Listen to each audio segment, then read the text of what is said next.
Ferrari at breakfast on LBC. Call 0345 6060 973.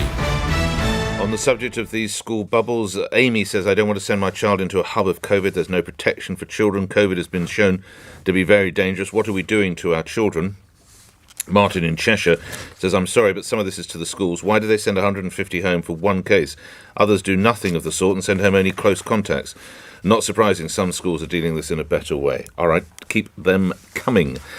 Now, as you've heard on the LBC News Bulletin, in part it's time to say farewell to furlough. As of today, it drops from 80 to 70%, and then I need to tell you as of the 1st of August, it will come down to 60% of your wages. Let's bring into the conversation Jivan Sandher, who's an economist at King's College London and was a former Treasury official, and joins me now. Do we have any sense, good morning to you, do we have any sense how many people are still in receipt of these payments? Good morning, Nick. First of all, it's wonderful to be back. And it's around at the moment 1 to 2 million people we think are still on the furlough scheme in some form.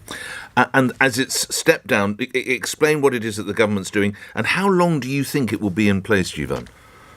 So at the moment, the businesses from today will have to contribute 10% of wages. That rises to 20% in the future. So the idea is that businesses will have to pay to keep people on furlough as time gets forward. And the problem is, of course, is that as businesses face the same restrictions as they did yesterday, they're also likely to start laying off staff as well. People talk about zombie jobs, Jivan. Do you recognise that term? Do you think it's real?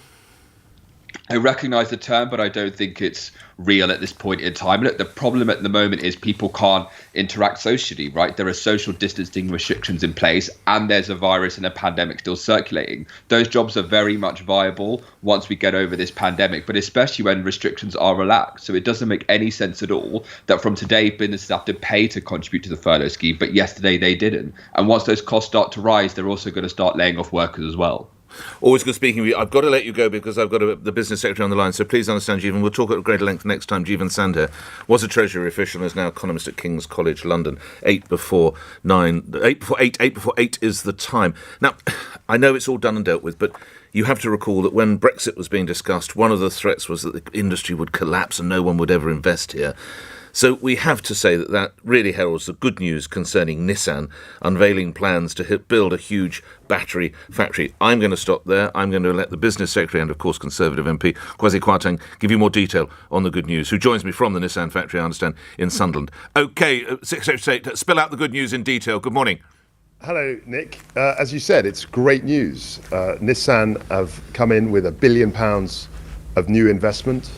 They are partnering with a company called Envision, which makes batteries for electric vehicles in factories which we call gigafactories. They're these huge factories. This is the first gigafactory in the UK.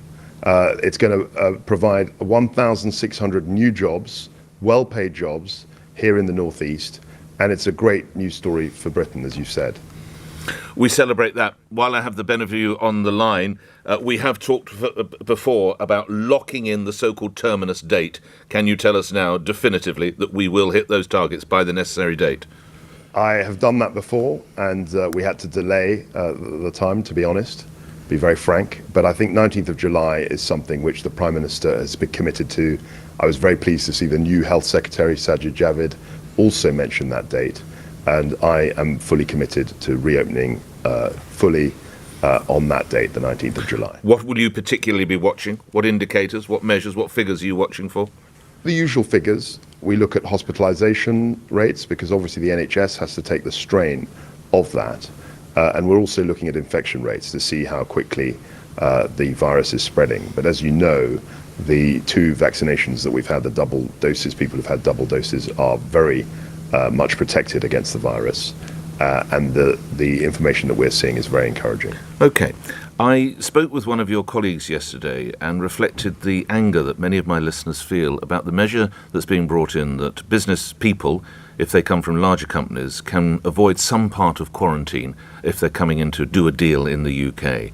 This, as I said to your colleague, at the same time as people can't attend funerals, can't sing at weddings, and in some instances are losing employment because they're at home looking after their children. How can you justify that, Secretary of State? I think these are always very difficult questions. I mean, we talked about Nissan, and I was very keen that there would be a few exceptions, but I always argued that the exceptions had to be very, very limited. And in the case when people are coming in with £1 billion of investment and having 500 new jobs, 1,000 jobs. So yours is the party for the rich, isn't it?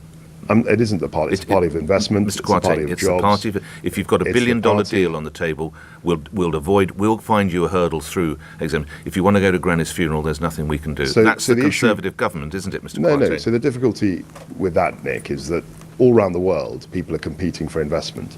I was reading stories 2 weeks ago about President Macron inviting huge numbers of people to Paris to invest in the French economy.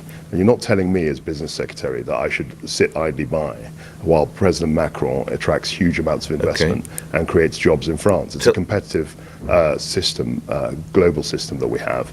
And Britain has to compete to attract investment. Tell a constituent in Spelthorne why he or she can't attend a funeral today. I would say that they can if they have in a socially distanced restricted way. Numbers, though. They are restricted. Or why they're at home looking after their child because they're still in these ridiculous bubbles.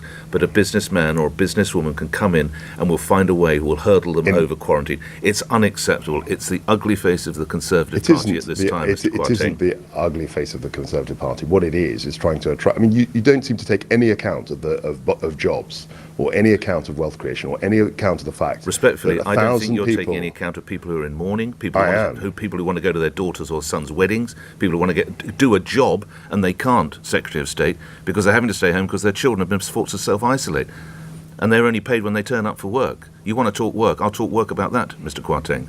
Nick, I accept it's a really, really difficult set of choices we have to make. But as a business secretary, I have to think about thousands of people who need employment, and the prosperity of this country depends on inward investment, as it always has done. There was an exchange between the Prime Minister and the Leader of the Opposition yesterday concerning a gentleman called Ollie Bibby, who died of leukemia in hospital on May the 5th, the day before the former Health Secretary, your former colleague, or still colleague actually, was filmed kissing a female aide. Mr. Johnson says it's a Westminster bubble story or issue. Is he right? I think what Matt Hancock did was wrong. I think he paid the price for acting the way he did. But Matt was someone who worked extremely hard over the course of the pandemic. And I don't want to detract from the effort that he put in. And he was a colleague that I admired. Indeed. Respectfully, my question focuses more on the poor individual who died of leukemia, which, in the Prime Minister's view, this is a Westminster bubble story. For the second time, Mr. Kwarteng, is he right? I've said what I've said about Matt. I've said what I've said about his resignation. Yes, but Mr. Johnson's view that this is a Westminster bubble story. I think it was a story which a lot of people in the Westminster bubble, journalists, politicians, were fascinated by. Lots of people in the country were fascinated by what happened to Matt. And there's been endless debate about it. Lastly, you have quite rightly explained how hard you and your colleagues are working to protect the borders. But my understanding is that as we progress through the Euros, around 2,500 delegates, sponsors, officials and others from whatever countries are still in the semis are allowed to get in. If you're so keen on protecting the borders, why are you permitting that, Secretary of State? Again, it's a balanced question. I mean, what do we do? Do we scrap the tournament or do we allow it to take place?